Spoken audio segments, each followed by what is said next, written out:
फुङावहाय नै थिङा मा समसोलाय क्लास 4 नोंना मा जामोन र' हांनाय जानोसै दिनै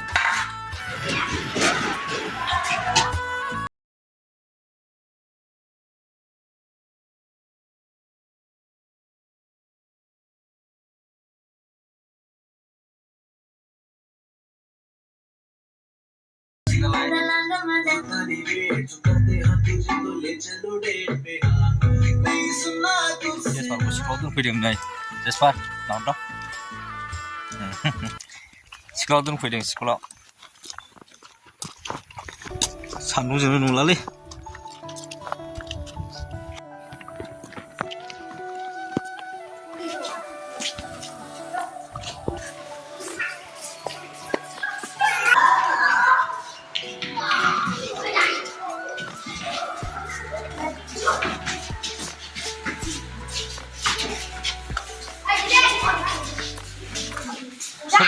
सोरनि नामा दैनो लामा नाङालै हमलायना गोलैगोन बिदि नङा ओरै ना गुननाया मारैबा दोरोदबाथाय सेस सौग्रावलायगोनलै नोंना मा नाम खिथालाय नामा खिथादोरा दे जेसपार मा नाम निफुंसार अबेनि नों अबेनि जिमागुरिनिखा ओमफ्राय बैलाय सासेयालाय बिनो मा दैदेना अबेनि दैदेना बिना खाथानि थांसैलै दाहाय नुगोन आरो नोंसोरखौ स्कुलाव दसे बेरायबाय थां जेसपारनि स्कुलाव नै दागाखो गोजौआव गाखोना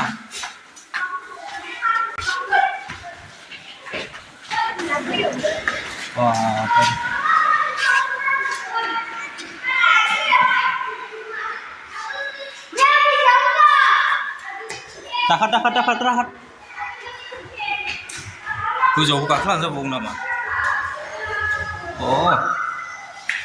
गोजौआवहाय नैबेखौ बारे उखुम जाहैबाय आरो बेनो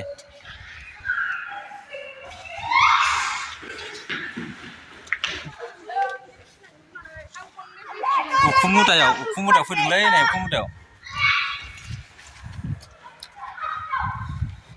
नै गोजौआव फैदों उखुमावहाय नै थिङा मा क्लासाव नोंसोरलाय क्लास 4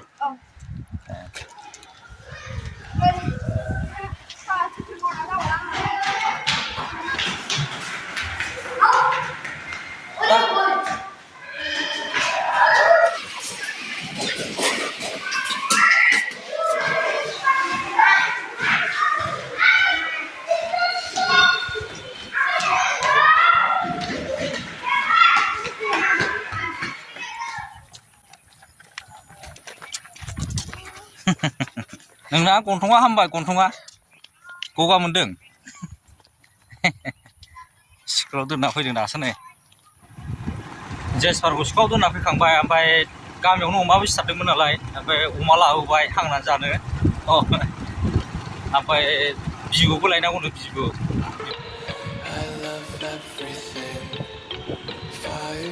हांसै बेदरखौ दै गुदुं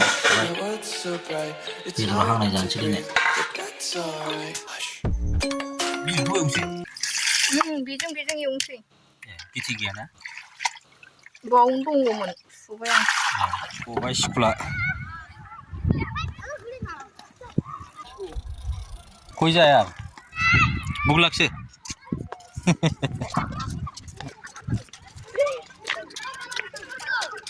फैबाय उनाव जेसपाराबो अमा बेदर एवदोंलै जोंना अमा बेदर जौ जाहैनोबा दैदेन मा नाम मोनलाय बेना दिदोम बावदोंलै स्कुल गबाय लांफैदों बेखौनो नै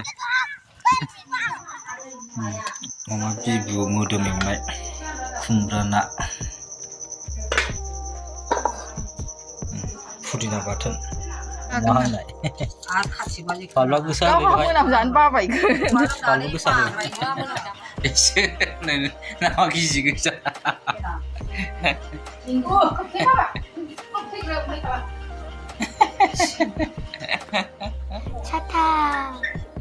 माइ जिगाबनि मैखुन मोनदोंलै नै न'आवनो गुवारथार 100 थाखा फवा जाहैनांगौ दा गोथाव जाथारो बिदिया नैबे प्लास्टिकआव दोनो माथ'लै नै मैखुन खेबनां र' ज' दोननां खेबनां गाबोनबा गुवार बिदि जाजोबगौमोन ना बिदि जाजोबगौमोन मियानि बे बिदि जाजोबगौमोन दा लांनो होनबाय खाबाय आङो बेयावसो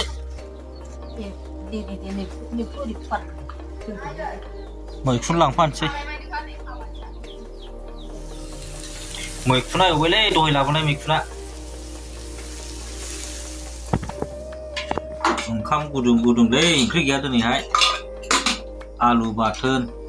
जों गेजेर खन्द'नि फेमिलिया बिदिनो जानांगौ जायो मैखुन एवनाय ओमफ्राय नैबे ना एवनाय आलु बाथोन बाबा फैदा तेजपात बेद' ओंखाम जाखांबायलै दा भिडिअ एडिटिं बायदिसिना खालामना उन्दुनोसै 8 जाबाय दिनैनि भिडिअआ एसेनोसै गुड नाइट बाय